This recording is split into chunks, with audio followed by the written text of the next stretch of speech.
Now's the time. So welcome everyone to Tell 68 Hair. This is the 68 instantiation of Tell. My name is Greg Newton. I am the co-founder of the Bureau of General Services Queer Division. I'm Donnie Jokum, the other co-founder of the Bureau of General Services Queer Division. And we have been closed since March 13th. Friday the 13th was an unlucky day for us in the country.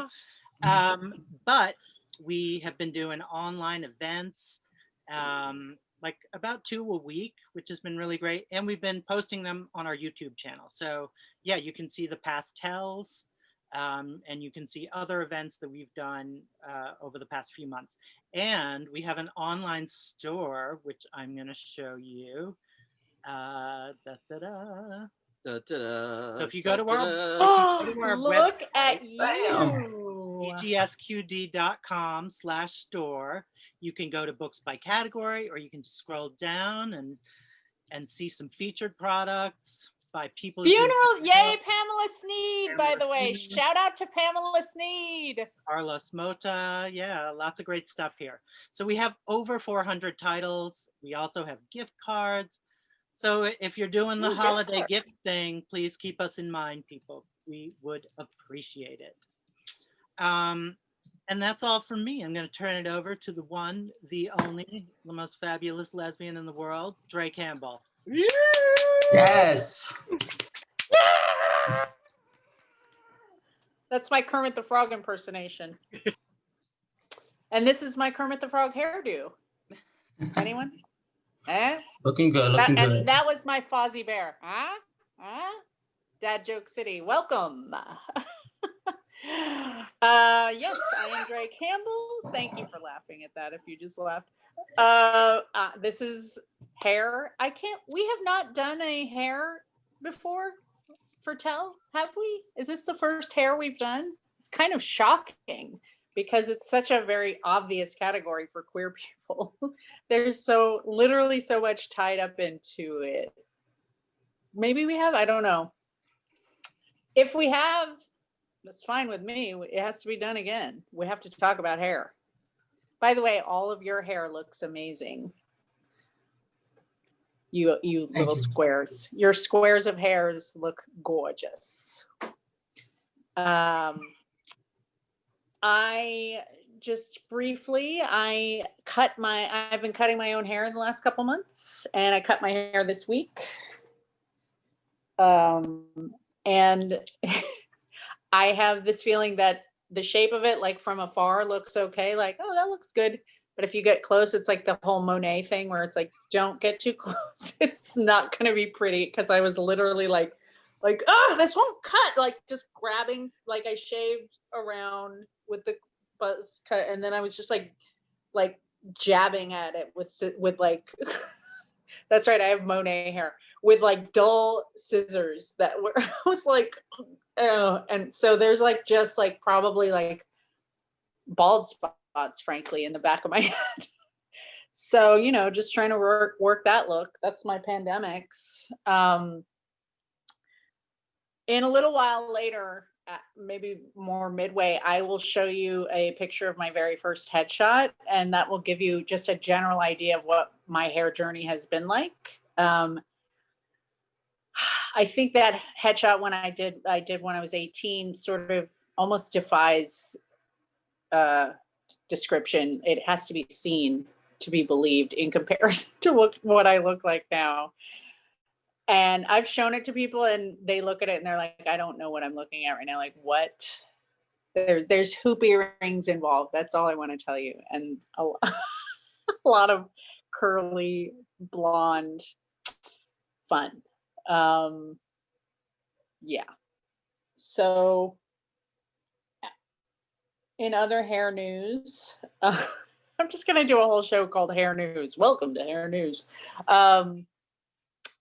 One time I did this little talk about like queer performance or something that somebody hired me to do it it was like teenagers who were going into college, and the cutest, it was like a little small group of young queer cute people who were adorable, and one of them raised their hand and was like, very seriously looked at me and was like, after like talking to them for like an hour and a half about like, you know, all these amazing performers and gender and queerness and books and stuff, they're like, could you please tell me what your hair story is? And I almost just fell down because it was the cutest thing. And they were like, I'm writing my, it was like the kid version of a dissertation on hair. So I was like, oh, like, wow, that's quite a question right on the spot there. But so it just made me think, like, when it is a complicated question, when you think about your hair and how you decide to wear it and what it means. And for me, like, I wear what I guess I perform masculinity with my hairdo. And I've performed all types of like gender presentation throughout my life. But the last, I guess, the more masculine I became throughout my life, the shorter my hair got. And, you know, I really, literally my hat goes off to long-haired butches because they literally can pull it off. I'm like, you are the masculines. You're the real deal, man. Like, your masculinity, like, you don't need no fucking haircut for this shit. Anyway, it's the truth. And femmes with short hair, same thing, like, whatever. But that's just for me, you know, like, I'm like, I have to have my hair short or else I'm gonna look too girly or whatever. And I like the way it feels and I like the way it looks. And sometimes it took me, the first time I went to a men's barber shop, I paced in front of it for about a half an hour, scared, literally scared to go in by myself. And I still sometimes have reservations about doing that because it really is, I think there is a sacredness to certain men's barbershops, and it's hard to find like a butch's barbershop. There are a few of them. There's a place called Ruthie's in Brooklyn. But I found that the ones that I've gone into, the people have been very nice. And one time I was very excited. I went into there was this guy I had been going to for a while in the West Village. He also cut Anderson Cooper's hair, and that was like his big claim to fame. And I'm like, oh, I basically have Anderson Cooper head. So, so this works. And his name was Ivan, and he was really nice. And he would always like give me little gossip about Anderson Cooper, like, oh yeah, him and his boyfriend, they were just blah, blah, blah. Oh, I think they're going to their house to Italy or something. And he'd have like little magazine clippings of Anderson Cooper, and he would be like, Anderson Cooper he'd be like, Anderson Cooper mentioned me, and it would be like, the way that he mentioned him would be like, I get $15 haircuts. That was all he said. He wasn't like really, he wasn't like really promoting me. He was just like, I'm not fancy, I get $15 haircut. Anyway, so one time I went there for New Year's, and he like treated me like, you know, the way he treated the other masculines and men. He gave me like a shot for New Year's, like, hey, come here, like, you got a haircut, you're getting ready for New Year's, you're gonna get, and it was like vodka. And I am like basically allergic to alcohol, but I did not want to turn this down because I wanted to like be like, yeah, I could hang with the dudes, I'll do this shot. And it was like, yep. And I just swallowed it really quick. It was a lot of fun. I guess it was probably like akin to maybe a 14-year-old boy drinking a shot of whiskey or something. It was Queer Pressure. Who wrote that? Yes, thank you. It was Queer Pressure. That needs to be, please write that book. That is brilliant. I want to say your name, Bahar Baharlu. Okay. Bahar Baharlu wrote Queer Pressure, and that is it's for all brilliant. of you. It's for all of us. You guys can all have that. Thank you for that. So yeah, pressure. And that's just a few of my hairy little anecdotes. And there's more to come as we move on through the night. And by the way, has Mary Cherry shown up yet? Okay. Well, she's going to be our closer. So I'm going to be like, Mary, you can't like say I'm on a train because it doesn't work when we're doing Zoom. You can't be like, I'm sorry I'm late. The trains were so not this time. Anyway, is our first story. I hope you're going to tell the story about the very first tell that Mary did. Like, I hope you're going to bust her out like that. Oh, yeah. And that was. Or do you do it now? Do you remember, Greg? Oh, my God. I think it was the very first tell we ever did. Yes. It was, right? Yeah. It was. Mary gave us some very casual drag. Like, I'm just going to throw on a wig and a loose kind of poncho thing. And a 5 o'clock shadow. A little bit of eye there, but it was like, this is me. Here I am. And I'm going to she was like, the cab on the way there. Yeah. She was like, she's like, I smoked a joint on the way here. What was I talking about? And she proceeded to talk for like 45 minutes. She smoked a joint in the bathroom at the spot. Oh, like, that's what it was. Later, like we had performed already and it was a break or something. And then she straight smoked a J in the bathroom at the bookstore. This is the old. Is that what she said? Yes. And then she got up and did her story. But the first thing she said was, I just smoked a joint in the bathroom. I didn't remember that. Wow. You don't remember this? Did I make this up? And then she went on to give like the most incredible story. It was long and it was sprawling. And it was stream of consciousness. But it was people were crying, laughing. It was so fun and entertaining. People were like, what? It was a lot of fun. And she talked a lot about her grandma, which was very sweet, I thought, who she's very, very close to. That brings us to our first storyteller. Are you ready for a storyteller? Let's do it. Yay! Okay, yes. I'm going to read a little bit about you. All right. Hold on. Not yet. You ready for your little intro? I'm ready. Yes. Yeah. All right. Thank you. Leah Robinson is a queer, transgender, butch, gender nonconforming, POC identified actor and writer. Leah recently moved to Oakland from NYC, where they were active in both the theater world and film and TV. Boxers off. Woo, boxers off. I'm going to be doing another show, so, I'll be in touch with you about that. I'm doing another show, so I'm going to be in touch with you about that. What? Okay. Wow. On the Zooms. On the Zooms. Ooh, that'll be interesting. Yeah. And has representation in both LA and in San Francisco. A lover of cats, scary movies, and video games. Everybody, please give it up for Leah Robinson. Woo! All right. Thank you. Thank you. Thank you. Drae, thank you so much for having me, you all. Greg, you all. This has been so exciting and fun to be a part of and fun to prepare for. I honestly was thinking a lot about hair, obviously, and I have a lot of hair stories, from curling irons to hot combs with grandma in granny's chair, smelling your own hair burning, and then her going into the kitchen, which she used to call the kitchen back here, to now the very long dreads, almost down to my ass. So I have a lot of hair stories, but I'm gonna focus on one hair story today in particular, okay? So here we go. All right, so this is a piece that, I'm gonna be reading this. This is a piece that's from a solo show that I'm working on. As well as a book that I'm writing of short stories about when I was a youngster. And this story is called The Land of Man. So let's get started. So as a young tomboy, I prayed for stubble.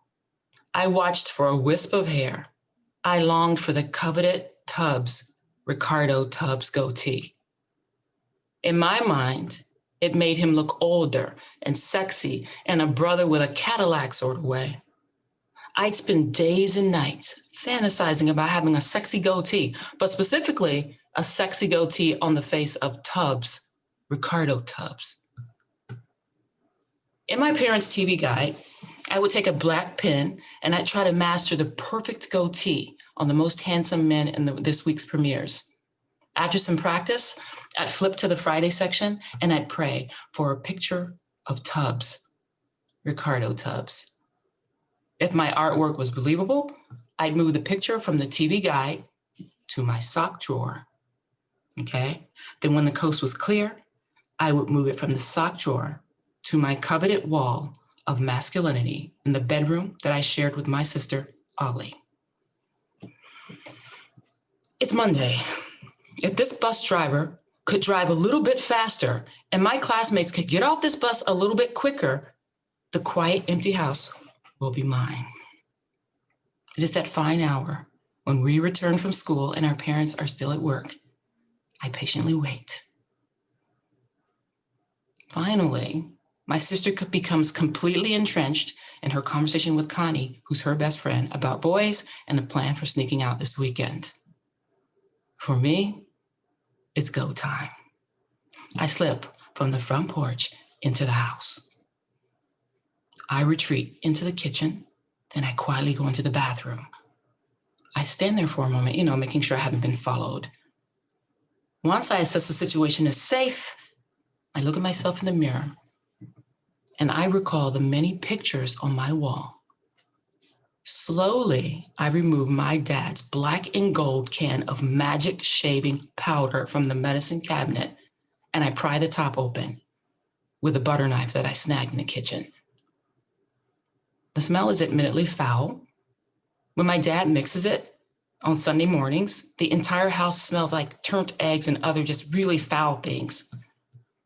Even though the smell was revolting, there was something about it, something ritualistic and discerning, like sneaking into the television room while all the men and boys watch baseball and all the women and girls cook the food at like every single holiday gathering.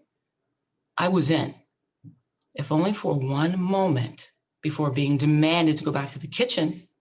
I was in, and I was doing what boys and men did. I was walking in the land of man. So back in the bathroom, I placed the top back on the can because I'm not crazy enough to use it. I just want it to be there for special effects. Instead, I pick up a bar of Coast soap and I wet my hands. And with a motion like warming my hands, I start foaming. I foam that lather gently, and then I spread it onto my face. In all the places that I thought my mustache should be. I put another layer on, and I look at myself in the mirror, again, just for a moment. And I stand there, looking at myself, repeating two of my favorite lines delivered by Tubbs, Ricardo Tubbs, from Friday night's episode of Miami Vice. Okay. Exterior, Miami Beach night. We see Tubbs, Ricardo Tubbs, standing in the water's edge with a beautiful woman. He turns to her and he speaks. This is a dangerous game you're playing, girl. Fade to black. Then comes my favorite part, fade in. Interior, apartment, bedroom, bathroom, shower, morning. We see the same woman from the beach slip out of the ruffled bed and head towards the sound of a shower running. Tubbs, Ricardo Tubbs, is standing in the shower, and of course the frosty glass keeps us from seeing anything substantial. He slides the shower door open and steam rolls out. Tubbs, Ricardo Tubbs, is standing there, wet and glistening like he's taken a shower in baby oil. And then there is all of that curly chest hair right here with that gold chain. Yo, y'all, for real, that was like squad goals for me, the chest and the curly and the chain. But he speaks to the woman standing there outside of the shower. Come on in, lady. There's plenty of room for the both of us. Because we all know that in TV land, like some of the best and hottest sex happens in the morning. Nobody even reaches for a toothbrush. That's just, for me personally, like I need some mint or mouthwash, but I digress. Standing in the mirror with my hair pulled back in that dreadful ponytail, which is the other story I will tell one of these days. I imagine my hair is cut short and laying close to my head in small waves, like the wave cap commercials that I see on BET.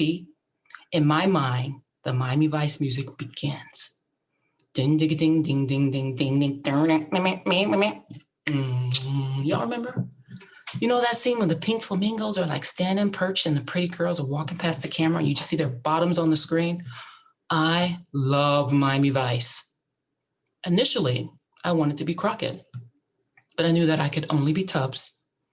In my youth, I'd already been praying to become a boy every single night. Becoming a white boy was probably asking for just a little too much at that time. So I look in the mirror and for a moment, I am on that beach and I'm ignoring all the glances of beautiful Miami women as I wait for Nastasia Kinski to meet me at the water's edge. I'm not sure if she's riding a horse or climbing out of the waves or just walking towards me with her sandals strewn over her shoulder. Haven't quite figured that part out yet. There in the mirror, I repeat the verse I heard from an episode a few weeks ago. I told you I'd meet you here, but it's dangerous and we must leave now. This is, of course, a segue into the next scene of me driving her in my white convertible sports car along a curvy road near the ocean that actually looks more like California than Florida, but it's Hollywood, so it's sexy. It's a sexy speed during an even sexier sunset. Flashback to me at the medicine cabinet. I now remove the prized possession, an empty Avon lotion tube. So my mom works at Avon, my mom's sister works at Avon, and we have these lying around all the time. So it's about medium size, but it has this fine edged bottom. I begin to shave. I start on one cheek, then I move to the other side. The soap comes away so cool. You can see my dark skin under there. It's a contrast to the white. And now I move to my neck. Now, I need a steady hand for this. I need to slow it down because I've seen this on TV and when I watch my dad shave. Takes a steady hand for this. And then I leave this part, that little area between the nose and the chin, clear. I leave it there because I want to master the look. My favorite Ricardo Tubbs look, the sexy goatee. I pause for just another moment, thinking about Nastasia Kinski and letting her know that I cannot commit to a drink, a nightcap per se, because I need to go across town and help Crockett, and he's gonna drive me in his car because I only ride with the ladies and I only drive the ladies. So I carefully remove the goatee. I splash on some water. You know, I'm pretending like it's Old Spice, but it's really water. And then I go back outside after I give the toilet a quick flush, sort of like a quick decoy, just in case someone noticed how long I was in the bathroom. Thank you. Yes! Yes, unmute so we can hear your class. That was so good. Thank you. Woohoo! Thank I don't know you. if you could see everybody's reaction, but people were cracking up and so into it. Oh Yay. my God. That really resonated. I felt that. Thank you. Oh, that was really great. When Thank are we you. doing Miami Vice? by the Hey, way? soon. Yo, Let's do Tubbs and this. Crockett, let's go. Dude, for real. Seriously. Okay. Okay. It's written in the stars. It's time. I'm like, let's shoot this. Let's shoot it. Seriously, let's go. Seriously. Oh, Yeah, look at thank the, you so look at the much. chat, by the way. Check out the chat. You'll enjoy that. It's good. There's a lot of good Yay. stuff. Lots of Miami Vice there. Lots of Tubbs and Crockett. Yes.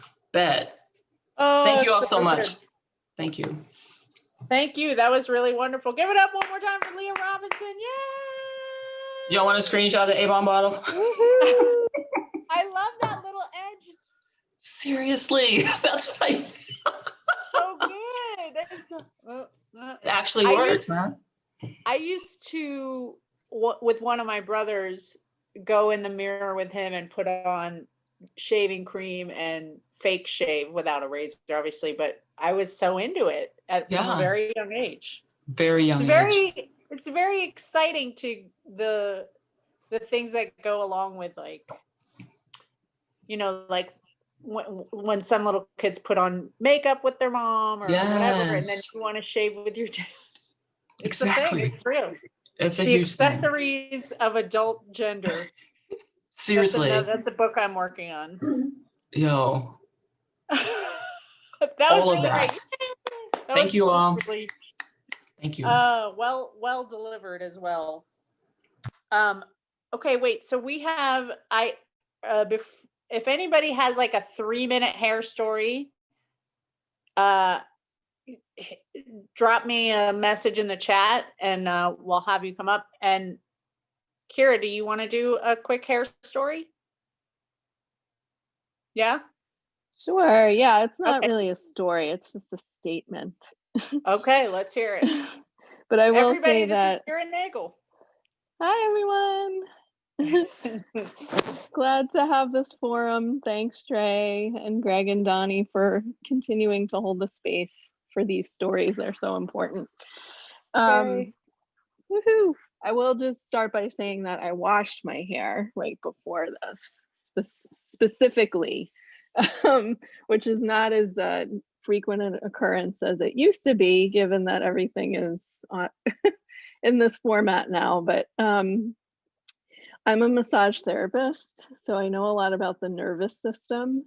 But I didn't know this at the time about the statement I was going to make. You know, I was queer in my teens and my 20s, and you know, had an idea about what that should be and should look like, but I was pretty femme presenting, hard femme, you know, goth hard femme. But at some point, you know, like towards the end of college, I was like, well, I'm really queer now. I guess I got to cut my hair off. You know, that's what you got to do. Like, you know, to fit in with my queer friends. Even though, you know, there were all kinds of representations among the people I hung out with, but I felt like this is like a rite of passage. Like Ani did it, I have to do it.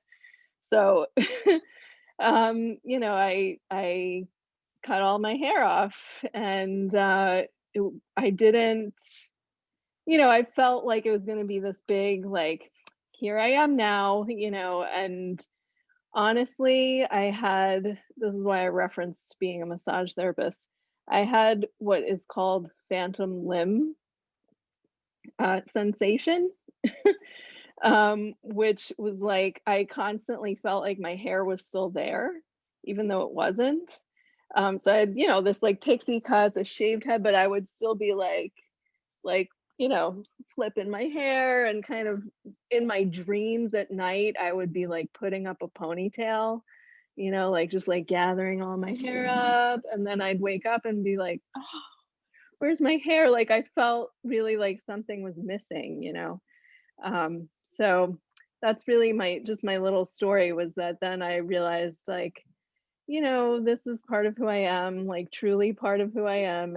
And I can be queer me with longer hair. And so I spent some time growing my hair back, and my hair has been pretty long. I actually just cut it this summer because of just being sick of it from the pandemic, you know, having not cut it for a year. But yeah, phantom hair story. Phantom femme hair limb. Yeah. And I'm also just not as hard femme anymore because of the pandemic. Like I can't bear to put makeup on, so now I'm like granola mom femme with mid-length hair. Granola mom femme. The Ani DeFranco song we're all waiting for. Granola mom femme. Yay, give it up for Kira Nagel. Thanks for sort letting of me talk. covering the notion of femme invisibility, because due to hair, right? There's like a lot of, I feel like I've heard that from other people where they're like, well, I guess I have to shave the side of my head so that like people will see me as a queer person when I am out and about town. Femme visibility haircut. So real. So very real. Everyone knows what it looks like. You know what it looks like. It's what you just described. It's the one, it's an You're like, undershave. Oh, yeah, there's that femme visibility haircut. I see you. I see you, femme. Or that's like short, but there's like bangs still. Right? Like I still have a touch of the femme, or whatever. Oh, it's cute though. A smidge of the femme. A smidge of the, just a pinch of femme. There's a pinch. Is our next storyteller ready? Are you ready? Yay.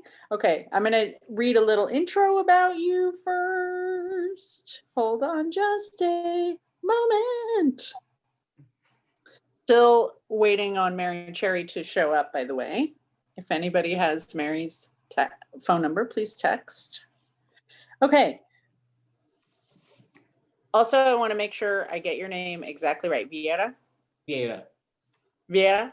Mm-hmm. Vieira? Yeah. Okay. Sorry. I'm a gringo.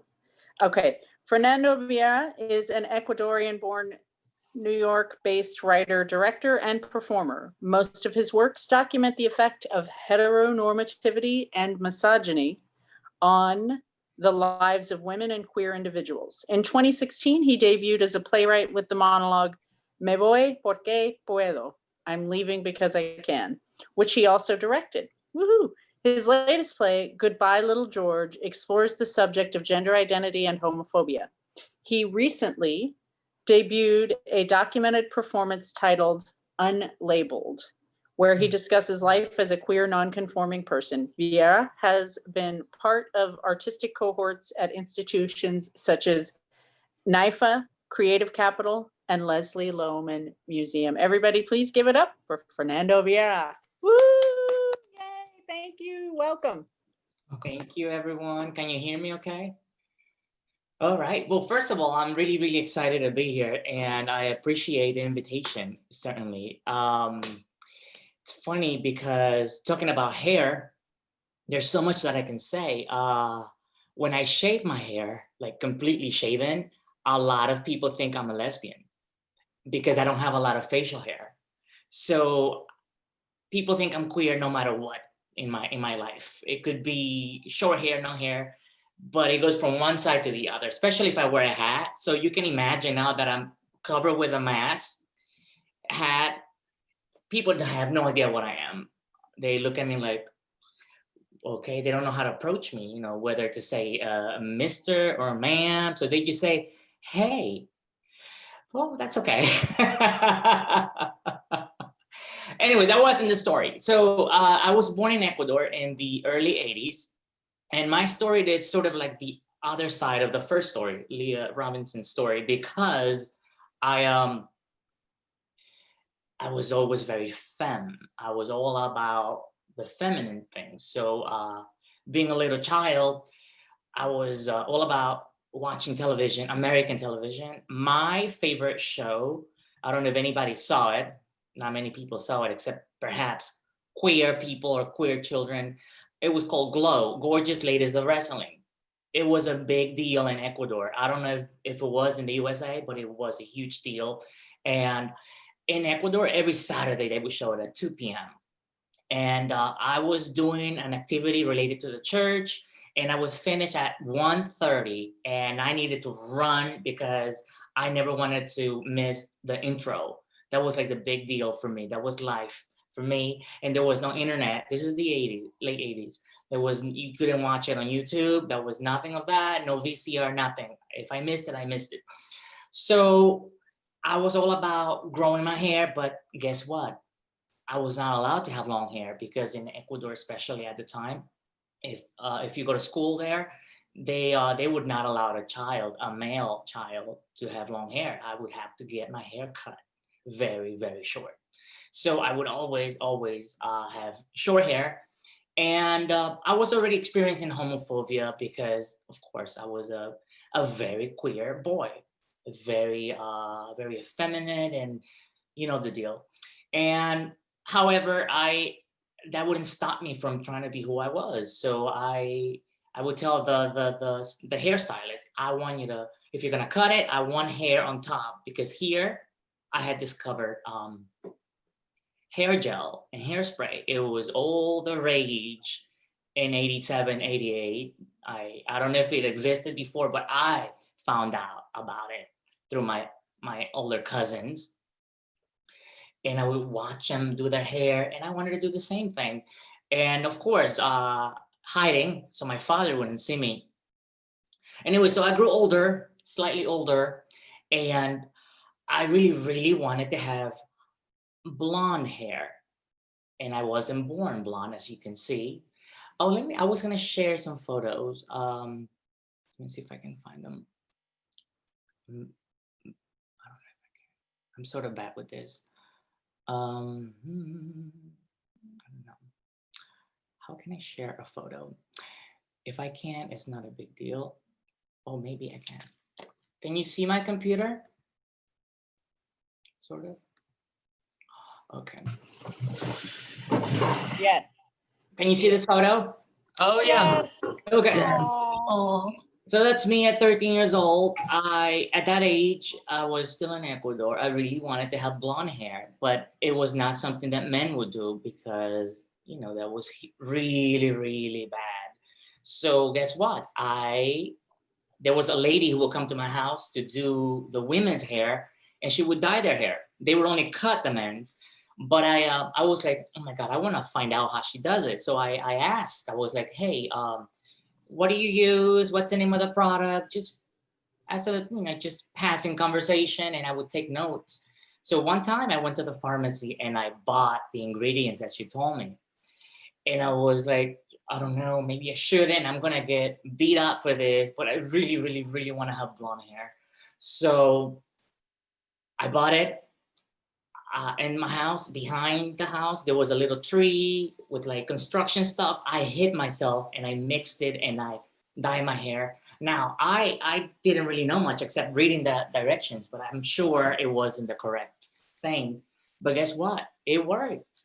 My hair was somehow blondish. It was just very, very light, not what you see right there. So I was talking to somebody and she was like, oh my God, did you just dye your hair?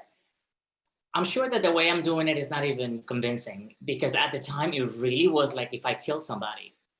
My mom found out and she was like, you need to go back to the store. You need to purchase black hair dye because your father's showing up any moment and he's gonna kill you if you do it. So I ran back and she dyed my hair black. My blonde experience was probably about 35 minutes, okay? And as she was dyeing my hair, let me take this off. As she was dyeing my hair, I said to myself, you'll watch, woman, one day, just give me a couple of years, perhaps 4 or 5 years, I'll be 18 and I'm gonna do whatever the hell I want. I hated my mother that day. I really did. And I think I became sort of like this anxious queer person to really have independence. That's what I really wanted.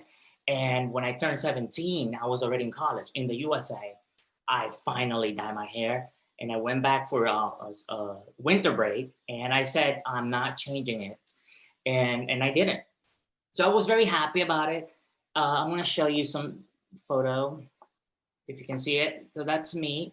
I know it looks crazy, but at the time I thought I looked beautiful.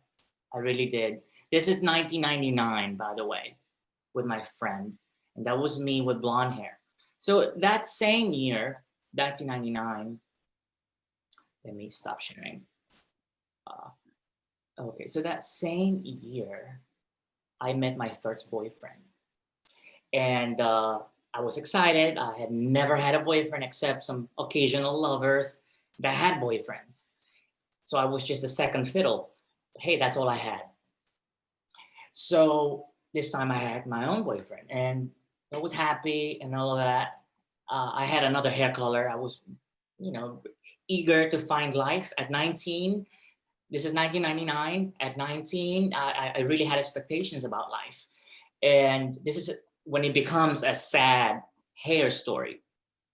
So this man one day tells me, he calls me at 3 a.m, and he was drunk, and he says to me, Fernando, I want to tell you something. He was really, really drunk. He was mean, but I didn't know better. But then again, I didn't have anything else to compare it to, so that's all I had. And he was like cursing at me, and then he said, and you're stupid. You are so dumb. You have no idea what you've done. I'm like, what are you talking about? I am HIV positive, and you're fucked because you let me, raw you and all of that. And I was like, how can you take that news? So this is a late 99, October. I was in college. I didn't know where to do a test.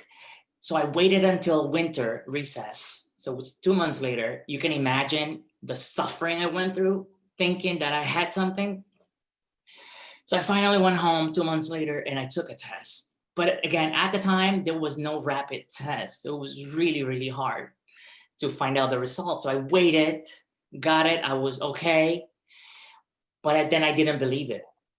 I went through a denial period where I was like, I don't think this is real. It's only been 3 months. It says at the time it was like 6 months to be sure. So all that suffering, I accumulated a lot of stress, a lot. So I went on with my life. I was waiting for the 6 months thing. And then one day I'm speaking to a friend. I had blonde hair and I didn't know this. And she says, what the hell is happening to you in the back of your hair?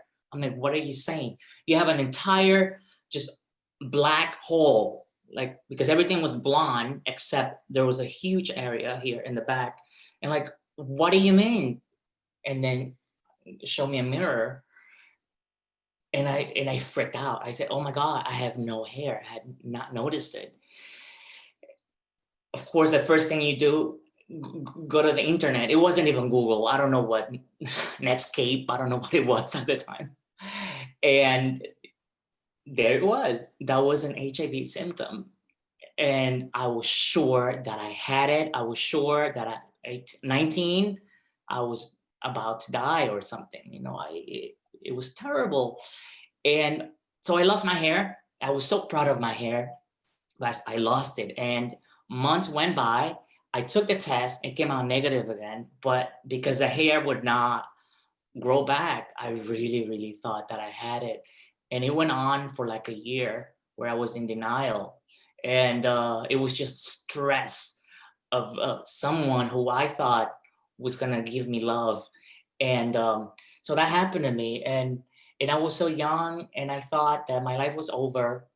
But luckily, I kept testing. Finally, about 4 years later, I believe that I was negative because it kept coming back negative.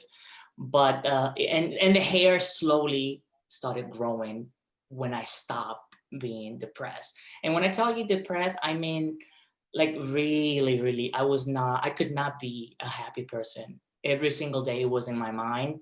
It was a psychological thing. And the hair somehow reacted to that. So now that it's been years and I don't know, 20 years after that, and I get to grow my hair, sometimes I'm amazed of, whoa, I have hair. And luckily, I would. So what happened was that made me extra cautious.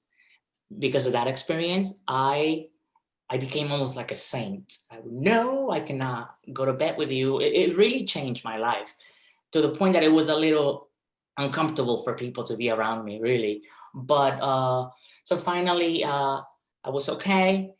And but now I feel better. I'm happy that I have the hair. To me, hair represents liberty, freedom to express who I am. And even though people, judge, they say, oh, that's a girl, who cares? It makes me happy. And just to give you an FYI about that guy, he's still alive. And I don't think he even had it. He was just fucking with me. But guess what? he's in jail. And if you're watching, hello, in West Virginia.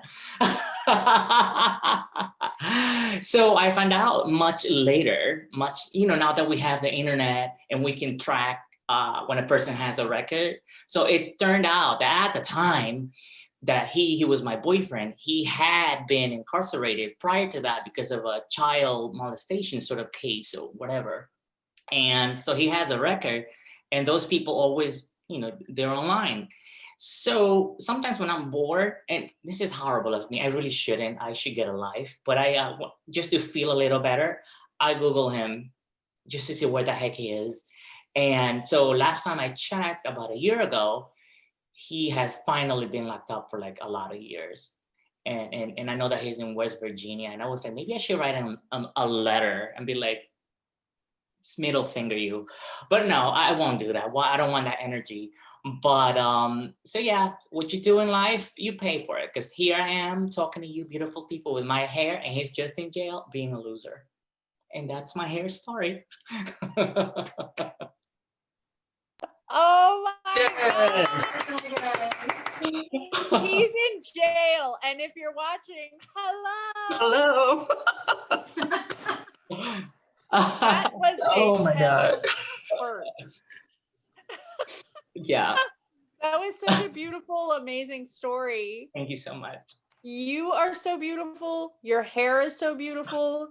You were such a brave child, and I'm so glad you're here. And really, fuck that guy for subjecting you to that sick, gaslighting insanity. You deserve only the best. You can just imagine, well, not imagine, you were there, in the 90s. It was horrible being a young gay guy born in the 80s. I wasn't part of the first generation, but I saw the suffering. So, and it was really, it was terrible. I'm so happy that now life has changed for the better now, really. I'm glad to hear that, because you are lovely. Thank you. You're very obviously a wonderful, sweet, tender person. Like, even what you said about being a child, it's like, oh, I wanted to protect your little self when I saw the pictures. And it's like, I haven't met you before, but you just seem, I can tell you're wonderful. Thank you. Right, everybody? Oh, thank you. They see it. I'm going to be honest. After that, it did change me as a person. I became more insecure and a little angry at the world. But I think my art, becoming a writer eventually, and just doing what I'm doing now, I love this, makes me happy. It gives me life. It gives me a reason to be. So I'm really, really happy about that now. Yay. Control. Well, I'm grateful that you shared your story here. Yay. And I'm pretty sure from the reactions that everybody else is pretty happy too. And it's the first time I share that story with, unless my best friends from that era, I haven't really touched upon. But this is the perfect moment, because it's the hair story, and it's related to hair and a little bit of gay history and what we went through at the time. Totally. I mean, 4 years of on and off thinking that you're positive, even though you're testing negative, is like such a mind fuck. And then losing your hair, just so visceral, so real, and so intense. Yeah, because anytime I would touch not only would I not have it, I would do this and hair would come off. Always, for years. It's so painful. Yeah. Well, I'm glad you're okay. And look at your luscious hair now. Thank you. It's sort of me saying I won over that. It's like, yeah, absolutely. Thank you. Absolutely. Wonderful. And really, really, I'm so happy that I shared this story. It makes me feel better. Thank you for sharing that. You. Oh, thank you. Thank you so much.